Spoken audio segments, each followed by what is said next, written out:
ఈ కార్యక్రమం యొక్క ఈ సమావేశం యొక్క ముఖ్య ఉద్దేశం రేపు మార్చి మొదటి వీక్ లో జరగబోయే ఎమ్మెల్సీ ఎలక్షన్ గురించి. ఉమ్మడి గుంటూరు జిల్లా, కృష్ణా జిల్లా అభ్యర్థిగా, ఎమ్మెల్సీ అభ్యర్థిగా సీనియర్ నాయకులు మన అందరికీ సుపరిచితులైన ఆలపాటి రాజేంద్ర ప్రసాద్ గారు నిలబడటం జరిగింది. మనం గతంలో ఓట్లు చేర్పించడం కోసం కూడా అందరూ కష్టపడి చేర్పించారు. దాదాపు 7,200 ఓట్లు ఇవ్వడం జరిగింది.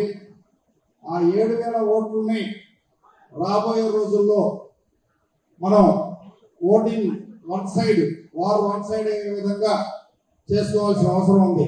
ఎందుకంటే మన కూటమి ప్రభుత్వం వచ్చిన తర్వాత జరగబోయే మొట్టమొదటి ఎలక్షన్ అది దాదాపు మార్చి ఫస్ట్ వీక్ లో ఉంటుంది.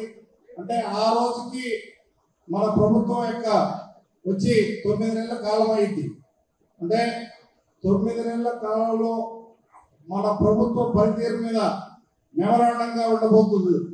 అందువల్ల మనం దాన్ని లైట్ గా తీసుకోకుండా ఎట్లా గెలిచేది కదా అని దయచేసి ఎవరు నెగ్లెక్ట్ చేయొద్దు, లైట్ గా తీసుకోవద్దు.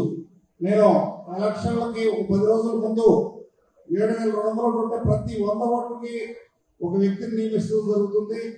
ఆ 100 మందిని ఆ వ్యక్తి డైలీ ఫోన్ చేసి ఫాలోఅప్ చేసి ఆ టైంకి వాళ్ళు బెంగళూరులో ఉన్నా, చెన్నైలో ఉన్నా, లేకపోతే హైదరాబాద్ లో ఉన్నా, విశాఖపట్నంలో ఉన్నా, ఎక్కడ ఉన్నా కూడా ఆ టైంకి ఇక్కడికి వచ్చి ఓటే వేసే విధంగా పనిచేయాల్సిన బాధ్యత మనందరం మీద ఉంది. 5 మండల పార్టీ ప్రెసిడెంట్లు కూడా రాబోయే రోజుల్లో ఆ వాలంటీర్ గా పనిచేసే ఒక మంచి ఇండికేటర్ని చూసి పెట్టండి. ఎందుకంటే ఇప్పుడు బెల్లంకొండ మండలం వచ్చేసి 611 ఓట్లు ఉన్నాయండి. బెల్లంకొండ పార్టీ ప్రెసిడెంట్ గారు చెప్తున్నా 6 చూసి పెట్టండి ఇండికేటర్. అట్లానే కూర్చోండి. అట్లానే అచ్చిపేట మండలం 1481 ఉన్నాయండి, 15 మందిని చూసి పెట్టండి మీరు ఇండికేటర్స్ ని. అట్లానే క్రోసూరు మండలం 1548 ఓట్లు ఉన్నాయి, 15 మందిని చూసి పెట్టాలి మీరు. అట్లానే పెదకూరపాడు మండలం 1300 ఓట్లు ఉన్నాయండి, 13 మందిని చూసించాలి. అట్లానే ఇక ఎక్కువగా అమరావతి మండలం ఉంది, విష్ణు గారు ఉంటారా? అమరావతి మండలం 2,300 ఓట్లు ఉన్నాయి.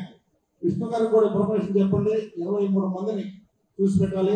వీళ్ళందరినీ ఆర్గనైజ్ చేయడం కోసం నరేష్, వీళ్ళందరినీ ఆర్గనైజ్ చేయడం కోసం మరో 5 మండలాలకి 5 కేటాయించాలి. ఇది ఫాలోఅప్ చేయాలి. ఎట్టి పరిస్థితుల్లో రెగ్యులర్ ఓటింగ్ కాదు, ఇది ఫాలోఅప్ చేసుకొని జాగ్రత్తగా వేయించుకోవాల్సిన ఓట్లు అంటే ఇవి. ఎవరు కూడా నెగ్లెక్ట్ చేయొద్దు దయచేసి. మేము మీ గ్రామాల్లో ఎవరెవరు ఉన్నారని మేము ఇన్ఫర్మేషన్ ఇస్తాం. ముందుగానే గ్రామ పెద్దలకి, గ్రామ నాయకులకి మీకు ఇన్ఫర్మేషన్ పాస్ చేస్తాం. మీరందరూ కూడా నెగ్లెక్ట్ చేయకుండా మీరు అందరూ ఆ టైంకి వచ్చి ఓటు వేసే విధంగా మీరు జాగ్రత్తలు తీసుకోవాలని.